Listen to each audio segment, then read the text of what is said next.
Hi, welcome to Zhilin cinema with me Vijay. இன்னைக்கு நம்ம எந்த படத்தை பத்தி பார்க்க போறோம், பேச போறோம் அப்படின்னா, இன்னைக்கு தமிழ்நாடு ஃபுல்லா உலகம் எங்கும் எல்லா இடத்துலயும் ரிலீஸ் ஆன தலை நடிச்ச விடாமுயற்சி தான் பார்க்க போறோம். விடாமுயற்சி எப்படி இருக்கு அப்படின்றத பாக்குறதுக்கு முன்னாடி அதுல காஸ்டிங் எப்படி இருக்குன்றத நம்ம பார்ப்போம். காஸ்டிங் பார்த்தோம்னா அதிகபட்சம் விரல் விட்டு அளவுக்கு தான் தமிழ் ஆக்டர்ஸ் இருப்பாங்க. அது அப்படியான்னு பார்த்தோம்னா அஜித் குமார், அர்ஜுன், அப்புறம் ரெஜினா, த்ரிஷா, ஆரோ இவங்க மட்டும் தான் தமிழ் ஆக்டர்ஸ். அதுக்கப்புறம் மற்றபடி சைடு ஆக்டர்ஸ் அப்படி அப்படின்னு சொல்லிட்டு ஒரு 3 பேர் சேர்த்திருக்காங்க. மீதி எல்லாருமே பார்த்தீங்கன்னா ஹாலிவுட் ஆக்டர்ஸ் தான் எடுத்திருக்காங்க. எதுக்காக அந்த லொகேஷன்ல ஷூட் பண்ணி எடுத்திருக்காங்க அப்படின்னா, ஏன்னா நம்ம எல்லாருக்குமே தெரியும் அதிகபட்சம் இந்த படம் பார்த்தீங்கன்னா 1997 அமெரிக்கன் த்ரில்லர் ஆக்ஷன் படமா ரிலீஸ் ஆன பிரேக் டவுன் மூவி வச்சு தான் இது பேஸ் பண்ணி எடுத்தது. அது மேக்ஸிமம் எல்லாருக்குமே தெரிஞ்சிருக்கும். ஸோ ஃபர்ஸ்ட் ஹாஃப் பார்த்தோம்னு வச்சுங்களேன், ஒரு லவ், ஃபேமிலி, கொஞ்சம் பிரிஞ்சு போகிற டீட்டெயில்ஸு, ஸோ இதெல்லாம் சொல்கிற மாதிரி கொஞ்சம் படத்தை காட்டியிருப்பாங்க. அது கொஞ்சம் ஸ்லோவாக போயிருக்கும். அதுக்கப்புறம் பார்த்தோன்னா செகண்ட் ஹாஃப்ல இருந்தால் கொஞ்சம் ஒரு ஆக்ஷன்ற ஒரு விஷயம் ஸ்டார்ட் ஆகிருக்கும். அதுக்கப்புறம் கொஞ்சம் போர் இல்லாமல் போகும். திரும்ப மறுபடியும் கொஞ்சம் போர் அப்படி இப்படின்னு கொஞ்சம் மிக்ஸ் ஆகி தான் போகும். போருன்னு அப்படி சொல்ல முடியாது. ஸோ படம் கொஞ்சம் ஸ்லோவாக போகுது. ஒரு இடத்துல ஒரு சில இடத்துல மாட்டேஜ் மாதிரி போகுது. கொஞ்சம் ஒரு சில சீனில் கொஞ்சம் ஸ்பீடாக போகுது அப்படின்னே சொல்லலாம். ஏன்னா மியூசிக் அனிருத் பண்ணியிருக்காரு.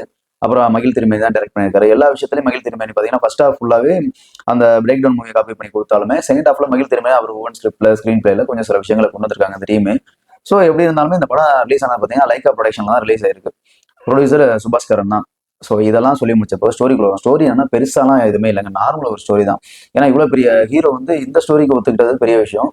என்ன ரீசன்னா ஆக்ஷன் த்ரில்லர் எல்லாமே இருக்கு இந்த படத்துல. பட் ஆனால் இந்த இடத்துல எதுக்கு ஆக்ஷன் வந்துச்சு அப்படின்னா, ஸ்டார்டிங்ல அஜித்தும் த்ரிஷாவும் எப்படி லவ் பண்ணாங்க, ரொம்ப க்ளோஸா லவ் பண்ணி மேரேஜ் பண்ணியிருப்பாங்க. மேரேஜ் பண்ணி ஒரு கண்டினியூஸா இயர்ஸ் போயிட்டு இருக்கு. ஒரு 12 வருஷத்துக்கு அப்புறம் அஜித்தோட அட்டென்ஷன் வந்து த்ரிஷா மேல குறைஞ்சிருக்கு அப்படின்ற ரீசன்னால த்ரிஷாக்கு வேற ஒருத்தர் மேல அஃபேர் இருக்க மாதிரி காட்டியிருக்காங்க. ஸோ அந்த அஃபேர் வந்து பார்த்தோம்னா அதோட விளைவு பார்த்தா இவங்க டிவோர்ஸ் கேட்டு அப்ளை பண்ற மாதிரி காட்டியிருப்பாங்க. ஸோ உன் கூட எனக்கு வாழ பிடிக்கல, நான் உன்னை விட்டு போறேன் அப்படின்ற மாதிரி சொல்லியிருப்பாங்க. ஸோ அந்த சுச்சுவேஷன்ல நான் டிவோர்ஸ் கிடைக்கிற வரைக்கும் என் அம்மா வீட்டில் இருக்கேன் அப்படின்ற மாதிரி சொல்லுவாங்க.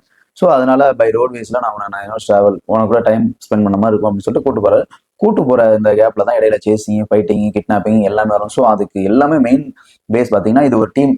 எப்படின்னா யார் யாரெல்லாம் ஃபேமிலியில ப்ராப்ளமா இருக்காங்களோ, ஹஸ்பண்ட் கூட பிரச்சனையாகி டிவோர்ஸ் பண்றாங்க, அவங்க டோட்டலாவே வாட்ச் பண்ணி அவங்கள கடத்தி அவங்க அந்த லேடிஸ்க்கு வந்து ஃபேஸ்ல கொஞ்சம் ஆப்ரேஷன்லாம் பண்ணி சர்ஜரி எல்லாம் பண்ணி சில விஷயத்தெல்லாம் மாத்தி அதுக்கப்புறமா வேற கண்ட்ரிக்கு அவங்கள வித்துருவாங்க. அந்த மாதிரி டீம்ல ஹெட் யாருன்னா அர்ஜுனும் ரெஜினாவும் தான் ஹெட்டா இருப்பாங்க.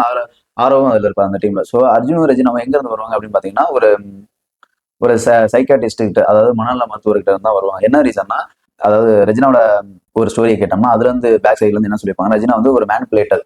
அப்படின்னா தனக்கு தேவையான ஒரு விஷயத்த கையாளும் தன்மை கொண்டவங்க. ஆப்போசிட்ல இருக்க கேரக்டருக்கு சூழ்ச்சி ரீதியா ஒரு விஷயத்த கையாண்டு அவங்களே சூசைட் பண்ணிக்கிற அளவுக்கும் பிரெயின் வாஷ் பண்ணி டோட்டலா ஒருத்தவங்க விஷயத்துல இன்னொருத்தவங்க பிரச்சனையை மாத்தி மாத்தி கிளப்புற மாதிரி தான். எக்ஸாம்பிளுக்கு என்னங்க, ஒரு லவ்வர்ஸோ இல்ல ஹஸ்பண்ட் ஒய்ஃபோ இருந்தா உன்னை பத்தி அவன் எப்படி சொன்னா, இவனை பத்தி இவன் எப்படி சொன்னா அப்படின்ற மாதிரி மாத்தி மாத்தி பிரச்சனையை மூட்டி விட்டு, நம்ம ஊர்ல சொல்ற மாதிரி ஈஸியா கோழி மூட்டி விட்டு அங்கிட்டு தட்டி விட்டு சில விஷயத்த சாதிச்சுக்கிற கேரக்டர்ஸ் தான் அந்த மாதிரி காட்டியிருப்பாங்க.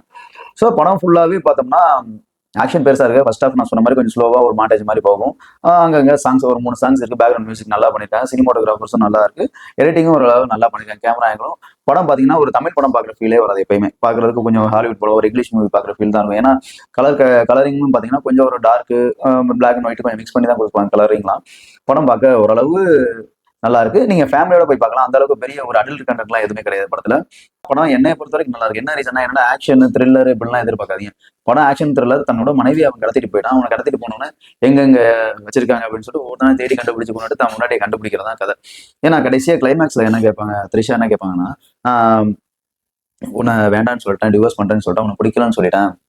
பட் இருந்தும் நீ எனக்காக இவ்வளவு பணம் செலவு பண்ணி எடுக்க போயிருக்க, என்னை காப்பாத்துறதுக்காக இவ்வளவு முயற்சி பண்ணிருக்க, என்ன ரீசன் அப்படின்னு கேட்பான். இல்ல அஜித் குமார் சொல்ற ஒரே வார்த்தை தான், பிகாஸ் ஐ லவ் யூ. ஏன்னா எதுக்காக அந்த வார்த்தைனா, நான் தன்னோட காதலியோ தன்னோட மனைவியோ நம்ம ரொம்ப நேசிச்சிருப்போம். ஸோ அவங்க நம்மளுக்கு பிடிக்காம போனாலும் இல்ல அவங்களுக்கு நம்ம பிடிக்காம போனாலும் மற்றவங்க என்ன விஷயத்துல எப்படி வந்து சொன்னாலும் எந்த ஒரு விஷயத்துலையுமே யார் எது சொன்னாலும் நம்ம நம்பக்கூடாது. எப்பயுமே ட்ரூத்தா இருக்கணும். அவங்க மேல ஒரு ஹோப்பா இருக்கும். நம்ம மேல அவங்களுக்கு வெறுப்பு தான் இருக்கே தவிர பிடிக்கலையே தவிர அடுத்தவங்க சொல்ற விஷயத்த அவங்க இது மாதிரி அவங்க பண்ணிட்டாங்க அப்படின்றத நம்ம கிட்ட வந்து சொல்றதும், இது மாதிரி நம்ம பண்ணிட்டோம் அப்படின்றத அவங்க கிட்ட போய் சொல்றதும் என்னதான் இருந்தாலுமே நான் நம்ப மாட்டேன், அவ மேல நம்பிக்கை இருக்குன்னு சொல்லி அஜித் ஒரே ஹோப்பா இருந்து என்னோட உண்மைதான் அப்படின்னு சொல்லி கடைசியில சேர்ந்துருவாங்க. ஸோ இதான் படத்தோட ஸ்டோரி. பெருசெல்லாம் எதுவுமே கிடையாதுங்க. பட் ஆனா இது நிறைய பேருக்கு பிடிக்கும் பிடிக்காதெல்லாம் எனக்கு சொல்ல முடியாது. ஒரு சில பேருக்கு ஃபேமிலி ஆடியன்ஸ்க்கு பிடிக்கும். ஆக்ஷனா எதிர்பார்க்குறவங்களுக்கு இது மேக்ஸிமம் கொஞ்சம் போரா தான் இருக்கும். கொஞ்சம் சின்சியரா லவ் அந்த மாதிரி விஷயத்துல இருக்கவங்களுக்கும் இந்த ஒரு ஃபீல் புரியும்.